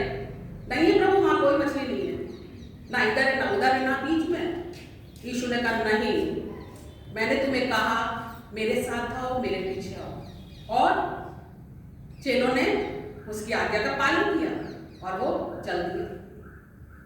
जब वो समुद्र के बीच में पहुंचे, उनकी नाव पहुंची बीच में, परमेश्वर ने कहा इस तरफ जाल डालो।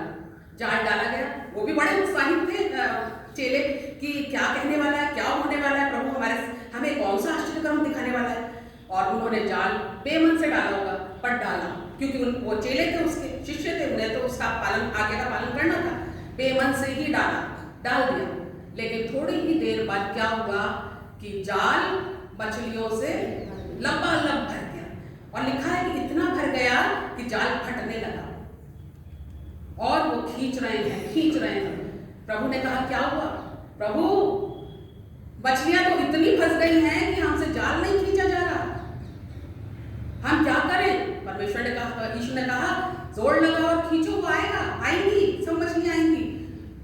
वो आश्चर्यचकित रह गए जब जाल खींचते खींचते बोट तक लाया गया, तो उनमें से उन्होंने पूछा, ये कैसे हुआ, हमने तो रात भर जाल डाला, रात भर बैठे रहे, एक भी मछली नहीं, और अब इतनी सारी मछली फंस गई कि हमसे जाए नहीं जा रही है। अब आपको बताती हूँ कि वो बात क्या होने जा रही है जो मेरे हृदय को छू गई। क्या उन्होंने कहा, यीशु ने देखा कि हाँ वास्तव में मछलियां सब आ गई हैं। अब क्या हो रहा है, मछलियां आपस में लड़ रही हैं, मछलियां आपस में लड़ रही हैं, कूद रही हैं जोर जोर से, और सबसे आगे पहुंचना चाह रही हैं।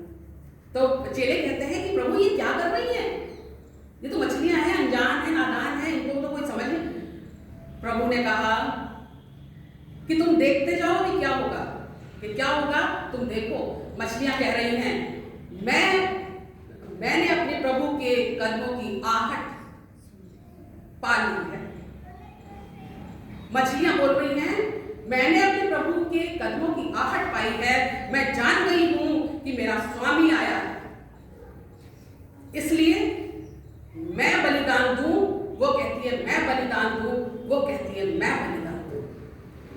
इतनी देर तो वो छिपे हुए थे। वो मछलियां इस बात को जान गई, क्योंकि वो भी किसकी कृति है? परमेश्वर की।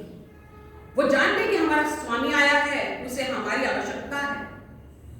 एक दूसरे को पीछे करती हुई वो जाल में सबसे आगे पहुंचने की होड़ में आ गई और जाल फुल भर गया।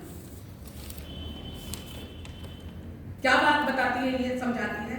लेकिन हम हमेशा पीछे जाते हैं, हम परमेश्वर की आवाज को नहीं सुन पाते।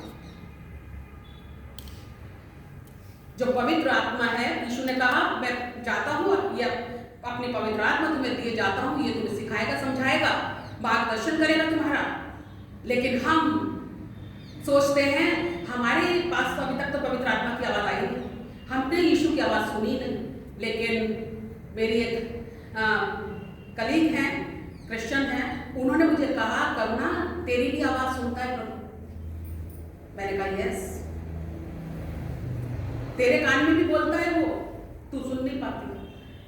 मैंने कहा हाँ। वो कहती हर एक व्यक्ति के कान में प्रति पल प्रति दिन वो हमारे कान में आके कहता है, हे मेरी बहन, हे मेरे भाई, मुझे तेरी आवश्यकता है, तुझे ये काम करना है, तुझे वो काम करना है। लेकिन हम दुनियावी भीड़ में वो आवाज सुन नहीं पाते। ये भी हम सॉन्ग गाते हैं, तेरी शीरीन आवाज, वो उसकी शीरीन मधुर मीठी और धीमी आवाज हमारे कानों में प्रतिदिन आती है। लेकिन हम दुनियावी बातों में इतने मग्न रहते हैं, व्यस्त रहते हैं कि हम उसकी आवाज को सुन नहीं पाते।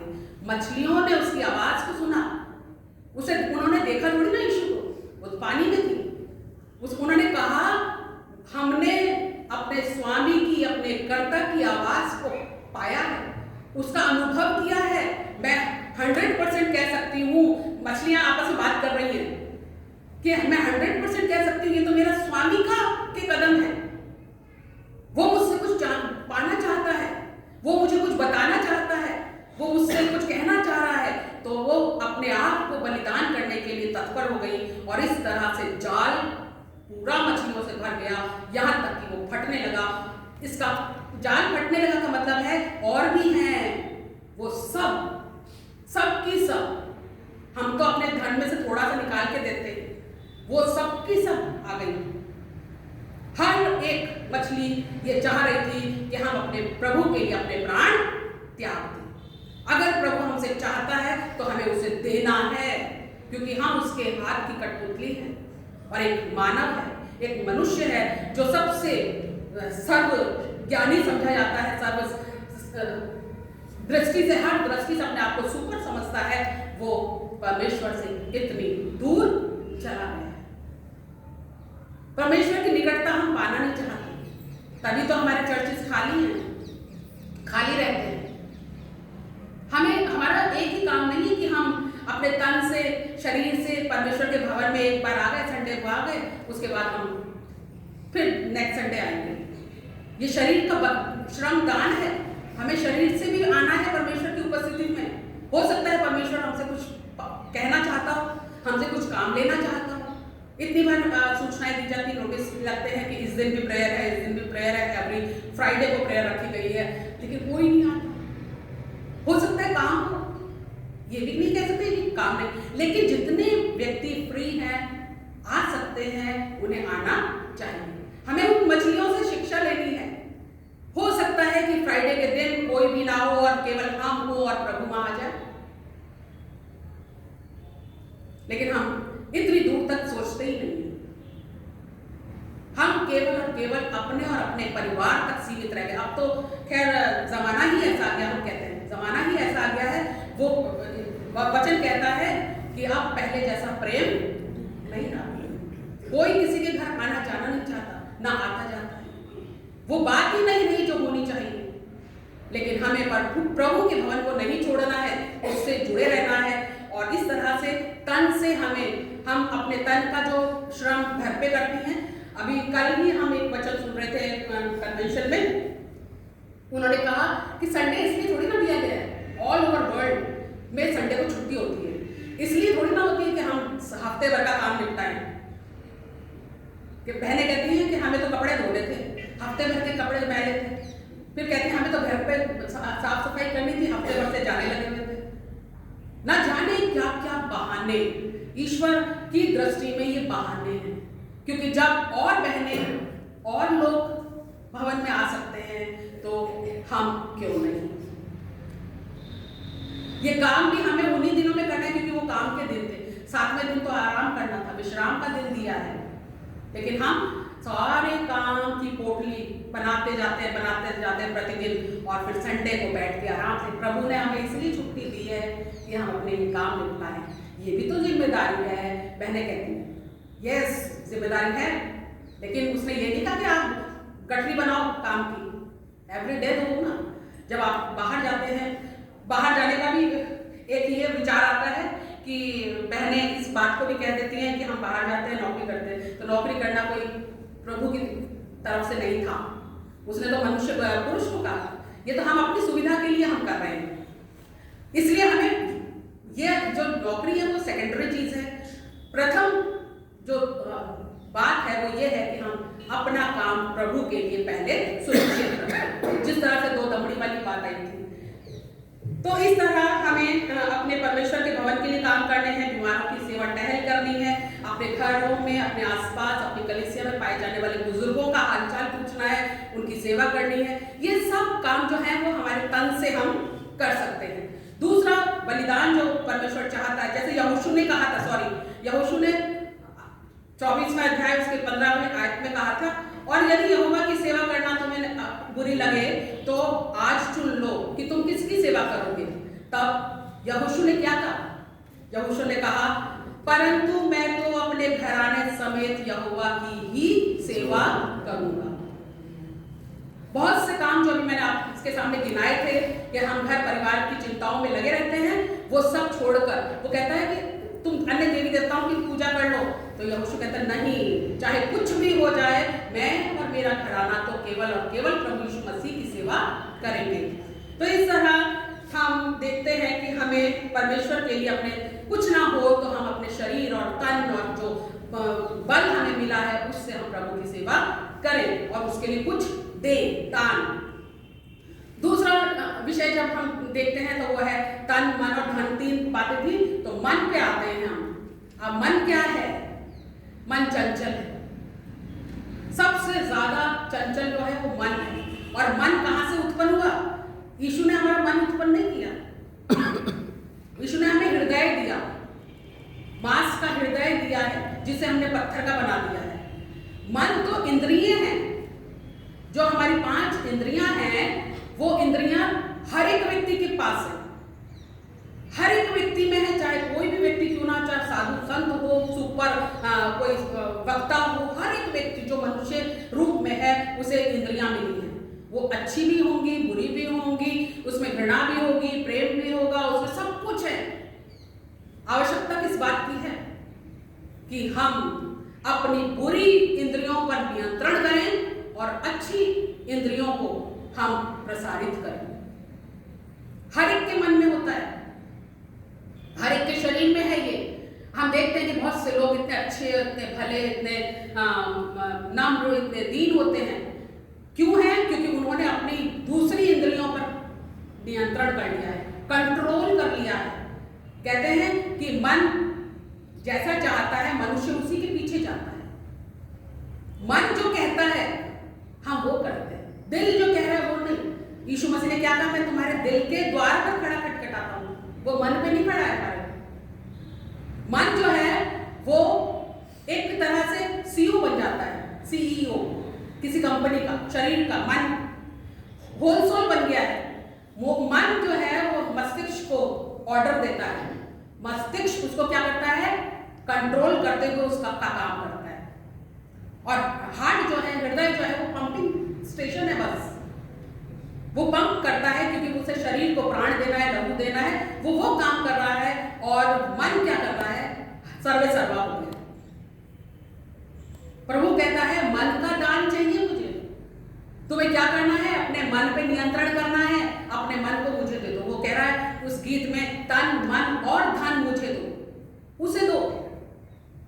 हमें मन को भी उसे देना है, हमें अपने पास नहीं रखना, अपने नियंत्रण में नहीं रखना और अपने अनुसार नहीं चलना। लेकिन हम मनुष्य हैं, इसलिए हम क्या करते हैं? उसको इंपॉर्टेंस दे देते हैं। मेरा मन कर रहा है, मेरा मन कहता है, लेकिन हृदय क्या कह रहा है? जिसमें जो प्रभु का वास है, जिसमें प्रभु की तो आवाज हमें सुनाई नहीं देती, मन की बहुत सुनाई देती है। इस तरह यदि हम अपने मन को अपने नियंत्रण में रखेंगे तो हम निश्चित रूप से प्रभु की आवाज को सुन पाएंगे। हमारा मन उड़ता रहता है, उसने ये देखा, उसने वो पाया, उसने वो लिया, हम भी ले लें, काश हमारे पास भी हो। मेरा मन करता है काश हमारे पास भी ये हो, काश हमारे पास भी हो। लेकिन कभी मन ये करता है कि हम प्रभु के भवन में आए? क्या हमारा मन कभी ये करता है कि हम प्रभु की सेवा करें? ये काम मन का नहीं है। क्यों? क्योंकि मन तो हमने अपने आप निर्मित किया है।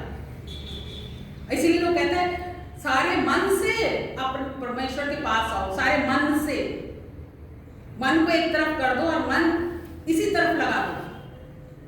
प्रभु की सेवा में मनुष्य का सारा परिश्रम पेट के लिए होता है, तो अभी उसका मन कभी नहीं हटता।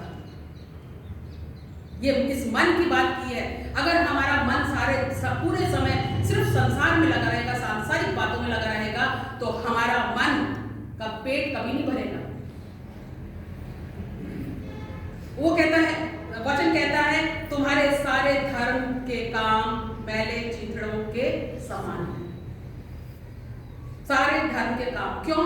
क्योंकि हम उसमें केवल अपने मन की इच्छा को व्यक्त कर रहे हैं। हम ऐसा जो भी धर्म के काम किए जाते हैं वो इस अपनी महिमा के लिए कर रहा है इंसान, प्रभु की महिमा नहीं हो रही। इसलिए वो कह रहा है धर्म के काम। हम चुने जाते हैं, हम सिलेक्ट मतलब प्रभु के कार्य के लिए चुने जाते हैं, तो बड़े खुश होते हैं, हमारा नाम होता है, ये है, ये इस पद पे, वो उस पद पे, वो उस पद पे, और फिर काम कर रहे हैं। यदि हमारे काम केवल अपनी काम के द्वारा अपनी महिमा प्राप्त करने के लिए हैं, तो प्रभु वचन में कहते हैं कि तुम्हारे सारे कार्य, धर्म के कार्य कैसे हैं? मैले चिथड़ों के समान है। हमें अगर हम काम कर रहे हैं धर्म का, तो हमें किसके लिए करना है? प्रभु के लिए। प्रभु की महिमा हो उसके लिए काम करना है। तब है कि हमने अपने मन का दान दे दिया। हमने अपनी मन की इच्छाएं तो पूरी करी, लेकिन आज जब हमें ये काम सौंपा गया तो हमने उस काम को केवल और केवल प्रभु के लिए दे दिया। तो ये है मन का दान। हमने दुनियादारी को अलग छोड़ दिया, दुनियादारी से दूर हो गए और हम इस काम में लग गए। अब लास्ट संडे जब ये सब हमारी मीटिंग हुई, सबको बताया गया कि कौन क्या क्या करना चाह रहा है, तो सबने अपना अपना काम ले लिया कि हम ये करेंगे, हम ये करेंगे।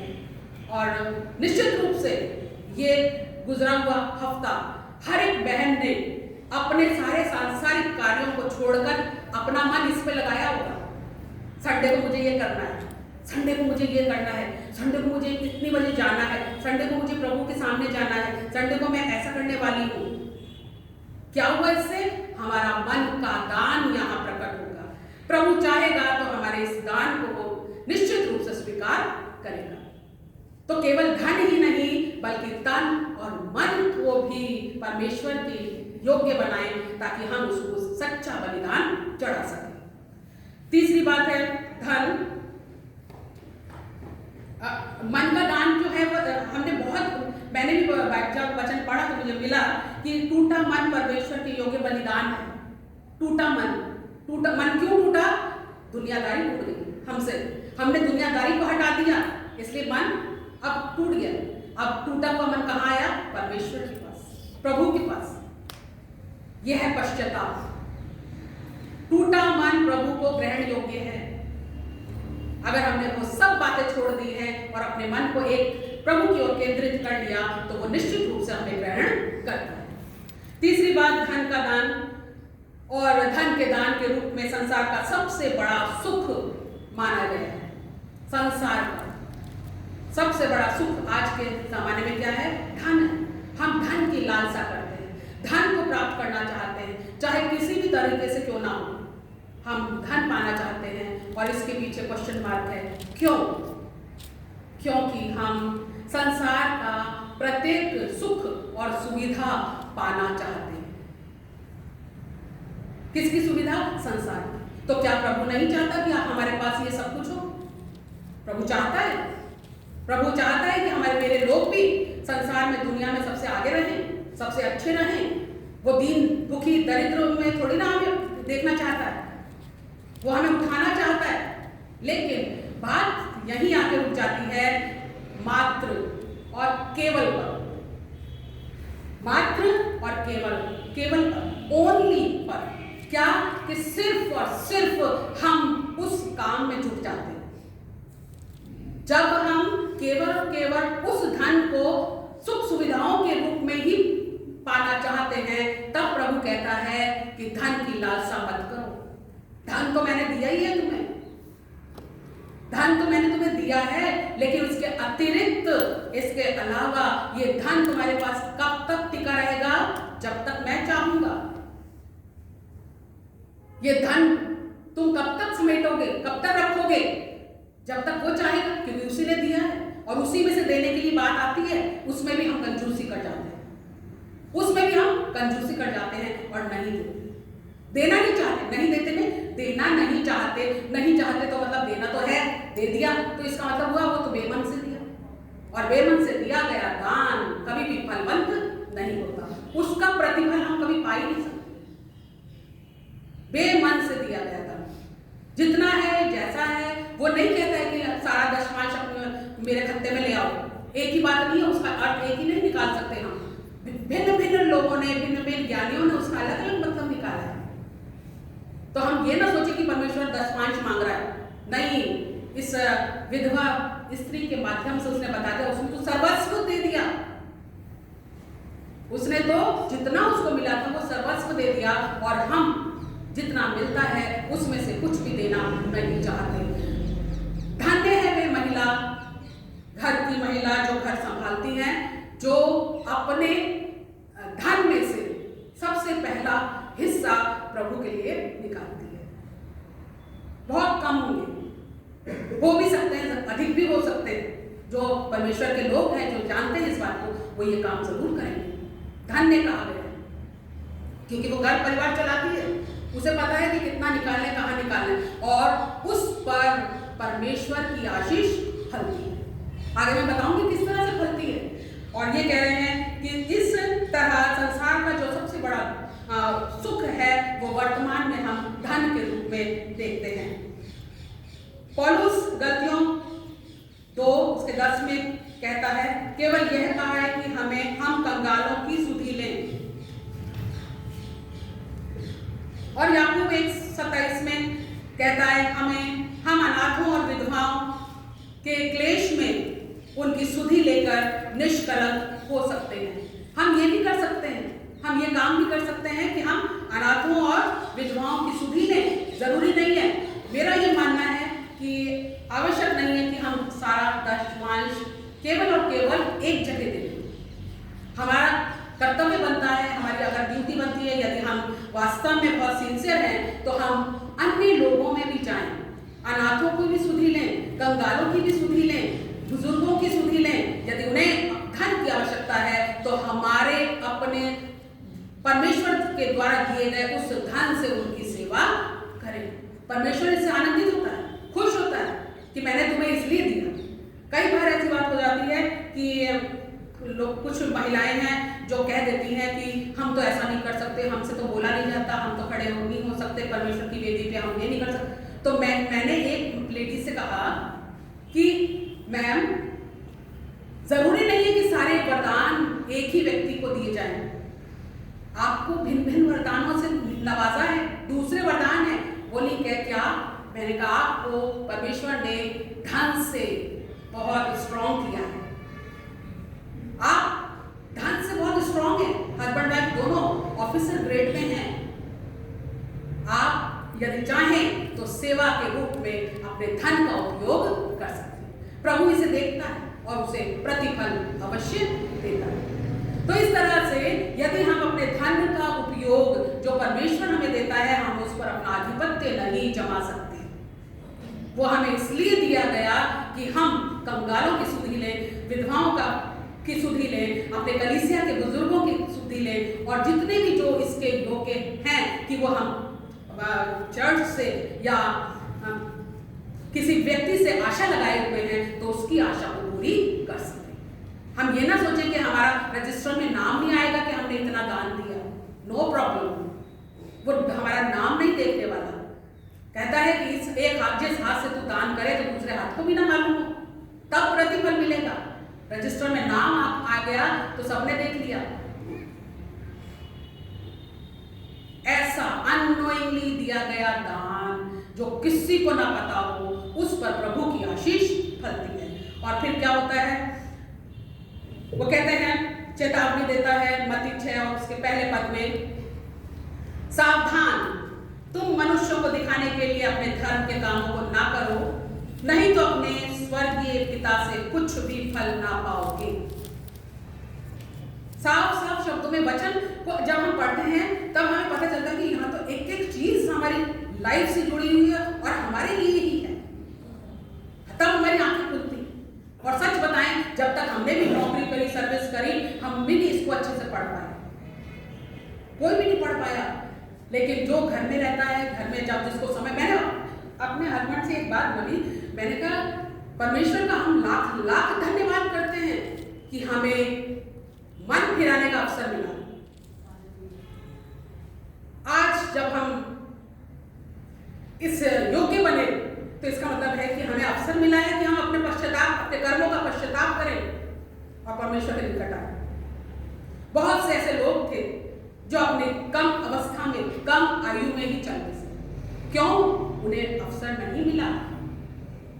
हम भाग्यशाली हैं कि हमें अवसर मिला। अवस्था 60 प्लस हो गई है, उसके बाद भी परमेश्वर ने हमें जीवित रखा। इसका मतलब है हमें अवसर दिया है, हम भाग्यशाली हैं। हमें प्रभु ने एक और अवसर दिया है कि हम उसकी सुने, उसको जाने और उसकी आवाज को सुनकर उसकी राह पर चलें।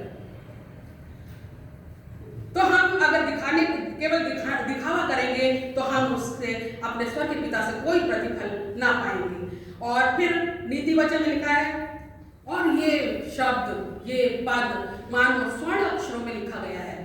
नीति वचन 11, 24 और 25।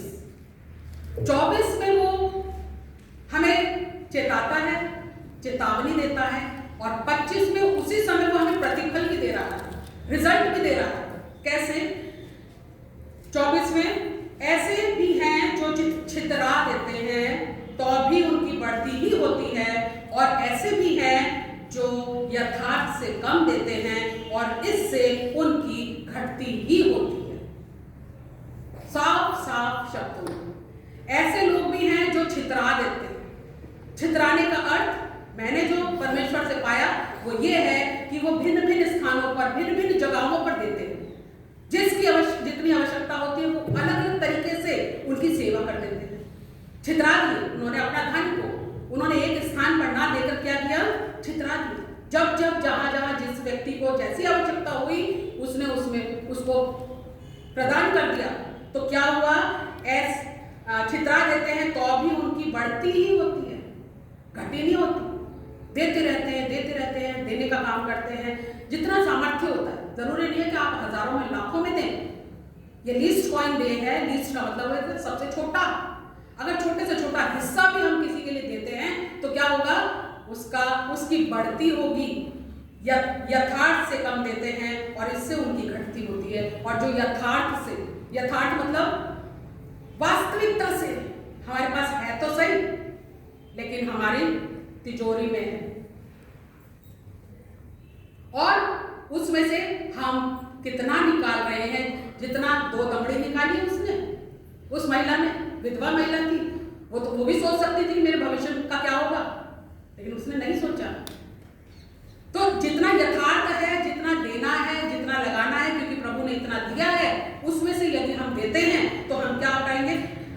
फल पाएंगे। और जो नहीं यथार्थ से घट देता है उससे उनकी घटती होती है। ये चेतावनी है। 24 पद में चेतावनी। अब आ गया 25वां पद जिसमें वो प्रतिफल दे रहा है। उदार प्राणी। उदार मतलब नम्र, दीन, हलीम, है ना? दरिद्र नहीं कहेंगे, उदार, दीन, हीन, नम्र। उदार प्राणी हृष्ट पुष्ट हो जाता है और जो दूसरों की खेती सींचता है उसकी भी सींची जाएगी। This is the result. ऊपर वाले ने उसने चेतावनी दे दी है, ऐसा अगर नहीं करा तो क्या होगा, ऐसा करा तो क्या होगा। तो वो कह रहा है उदार प्राणी जो उदारता से देता है, जो अपनी नहीं बल्कि अपने समाज की सोचता है, जो अपनी नहीं अपने कमजोर वर्ग की सोचता है, जो अपनी नहीं बल्कि ऐसे व्यक्तियों की जिनके पास कोई सहारा नहीं है उनके लिए सोचता है, वो कैसा होता है, हृष्ट पुष्ट होता है, हेल्दी रहता है तन मन और धन से। तो हमें क्या बनना है, उदार बनना है। उदार मतलब छोटा, सबके सामने दीन बनना है, हमें नम्र बनना है। और पुराना नियम, पुराने वचन में मैंने पढ़ा तो वहां पाया कि छोटे से छोटा 1000 हो जाएगा, चाहे वो हमारा तन हो, चाहे वो हमारा मन हो, चाहे वो हमारा धन हो। मन भी अगर हम छोटा सा हल्का सा एक डॉट के समान, राई का दाना क्या है, छोटा है। विश्वास के लिए उसकी बहुत चर्चा होती है, विश्वास के बारे में उस पर राई का दाना। ऐसा ही यहाँ धन देना, तन देना और मन देने की बात कर रहे हैं। प्रभु ये नहीं कहते कि तुम दुनियादारी छोड़ दो, तुम समाज छोड़ दो, तुम सिर्फ मेरे भक्त बन जाओ, पहाड़ों पे चले जाओ, धूनी रवा लो, जंगलों में घूमो भटको। प्रभु ऐसा नहीं चाहता है ना। वो कहता है इतना सा जो कुछ मैंने तुझे दिया है उसमें से राई भर, जरा सा भी तू यदि मेरी तरफ ध्यान करेगा तो कैसा हो जाएगा, हृष्ट पुष्ट हो जाएगा, हेल्दी हो जाएगा, मन तन और धन तीनों से। तो लीस्ट पॉइंट डे इसीलिए मनाया गया कि हम ना केवल धन से, क्योंकि उस जमाने की बात मैंने आपको बताई कि उस जमाने में धन की कमी थी और दरिद्र लोग बहुत थे। परमेश्वर ने उन्हें उठाया और हम महिलाओं को ये काम दिया, सौंपा कि हम इस तरह से एकत्रित होकर ये काम करें। और फिर धन की क्या हुई, बढ़ोतरी हुई और धीरे धीरे स्त्री समाज भी ऊंचा उठता गया। और आज प्रत्यक्ष रूप में हम देख सकते हैं कि किस तरह से हमारे चर्चेज, हमारा समाज, हमारे लोग महिलाओं को किस तरह से आदर सम्मान देते हैं, उन्हें अवसर देते हैं और हम WFCS में रहकर बहुत से कार्यों को अंजाम देते हैं। यहाँ तक कि बड़ी बड़ी सभाएं और कन्वेंशंस आदि भी करा रहे हैं। तो ये इसी का परिणाम है। छोटे से छोटा तन, छोटे से छोटा मन और थोड़ा छोटे से छोटा धन देकर हम अपने आप को प्रभु के योग्य बनाते हैं, जो प्रभु हमसे चाहता है। तो मेरा परमेश्वर को धन्यवाद देते हैं और निवेदन करूंगी कि किस तरह से हम इसमें जुड़े रहें। एक जगह परमेश्वर हमें बार बार कहता है कि मेरी बहनों, मार्था कब तक बनी रहोगी, मरियम बनो। समय आ गया है, मरियम बनो। मार्था बनने का मतलब घर के कामों में उलझे रहना, घर के कामों में लगे रहना। एक संडे ही तो है। परमेश्वर हमारे मनों को जांचता है, क्या वास्तव में हम अपने घरों के काम के लिए छुट्टी, चर्च से छुट्टी मना रहे हैं। वो हमारे मनों को जानता है, दिलों को जानता है। ये तो एक बहाना हो जाता है कि हमें ये काम करना है, वो काम करना है। इसलिए परमेश्वर बार बार कहता है, बहनों, स्त्रियों, उठो, तब तक मार्था बनी रहोगी, मरियम बनो और फिर उस स्वाद को चख लो जो परमेश्वर तुम्हारे लिए देना चाहता है। प्रार्थना करें। धन्यवाद धन्यवाद धन्यवाद पिता परमेश्वर, आज के इस सुंदर दिन के लिए जो आपने हमें दिखाया, और सब बहनों के लिए धन्यवादित है परमेश्वर कि आपने उनकी सुधि ली, उन्हें हिम्मत दी, समझ बुद्धि ज्ञान से भरा और सभी को इस योग्य किया कि वो आपकी वेदी पर आकर आपके नाम की महिमा कर सकें। मेरे परमेश्वर, हम आपको आदर देते हैं, आपकी महिमा करते हैं, आपको धन्यवाद देते हैं। परमेश्वर, हम उन सब बहनों के लिए भी प्रार्थना करते हैं जो बहनें अभी तक इस संगठन से दूर हैं, आना नहीं चाहती। हम नहीं जानते क्या कारण है, लेकिन आप तो मन और दिलों को जांचने वाले परमेश्वर हैं। आप हर एक के विचारों को जानते हैं। परमेश्वर, हम आपसे विनती करते हैं कि उनके विचारों को शुद्ध करें, मनों को नम्र करें, ताकि वो भी इस संगठन में जुड़कर इस भवन के लिए अपनी सेवाएं दे सके। पिता परमेश्वर, आज के वचन के लिए हम धन्यवादित हैं कि आपने हमें यूज किया अपने नाम के लिए। यदि कोई गलती हमारे मुख से हुई हो तो उसे क्षमा करें और हमें चेता दें, हमें समझा दें, ताकि हमसे वो गलती दोबारा ना हो सके। पिता परमेश्वर सारा आदर महिमा आपको देते हुए हमारे उद्धारकर्ता प्रभु यीशु मसीह के नाम से पिता से मांगते हैं, सुने और स्वीकार कर लें। आमीन।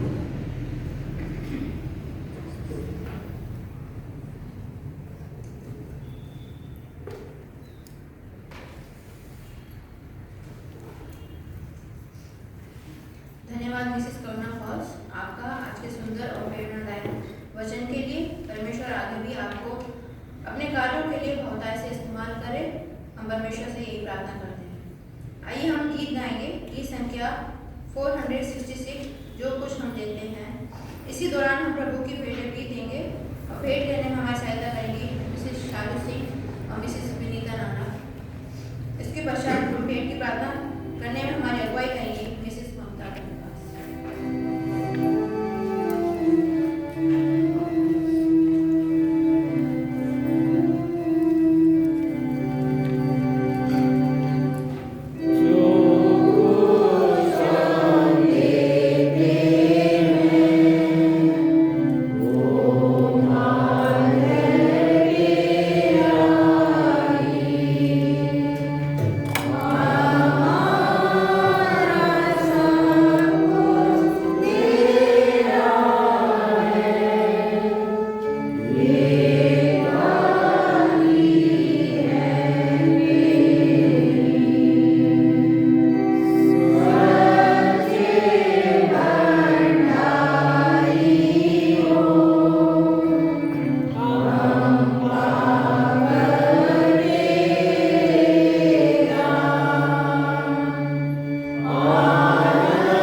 धन्यवाद। धन्यवाद प्रभु जी कि आपने सुंदर समय दिया प्रभु जी, कि आपकी हम शिकायत करने वाले उसके प्रभु जी धन्यवाद देते प्रभु जी। आज प्रभु जी बहन के द्वारा प्रभु जी जो भी वचन हम तक पहुंचा उसके लिए आपका धन्यवाद देते हैं।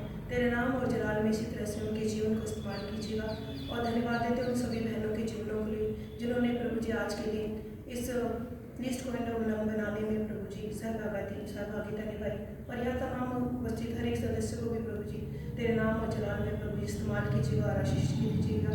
धन्यवाद देते हैं प्रभु जी इस भेंट के लिए प्रभु जी देना चाहते हो और आपके सम्मुख लेकर आते हैं प्रभु जी इस पर आशीष और बरकत मिलेगा और जितने भी ने भी प्रभु जी अपने भंडार में से प्रभु जी तेरे नाम और जलाल के लिए प्रभु जी आपकी नज़र में दिया है प्रभु जी उनके प्रभु जी खतों को प्रभु जी भरपूरी दीजिएगा ताकि अधिकांश तेरे नाम और जलाल के लिए प्रभु जी इस तरह से देने वाले इसके प्रभु जी और ये भेंट प्रभु जी तेरे नाम और जलाल में इस्तेमाल होने वाले इसके ऐसे उन्होंने दीजिएगा।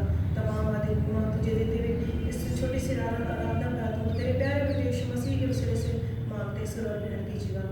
आमीन। हे हमारे बाप जो आसमान में है, तेरा नाम पाक होना चाहिए, तेरी बादशाह आए, तेरी मर्जी से आसमान में पूरी होती है, जमीन पर भी हमारे रोज की रोटी आज हमें और इस तरह माफ करते हैं दुनिया में से जो माफ कर हमारे नाश में न पड़ने दे बल्कि बुराई से बचा। तेरी बादशाह तुझे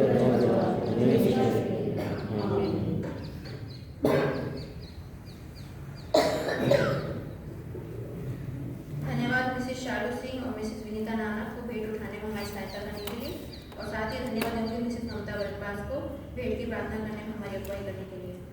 अंत में हम एक कोरस गाएंगे, कोरस नंबर 26, गोया है फिर बीज आसमानी। इसके पश्चात मैं निवेदन करूंगी हमारे भाई साहब से विभाषित वचन के साथ हमें यहाँ से गुजरना है।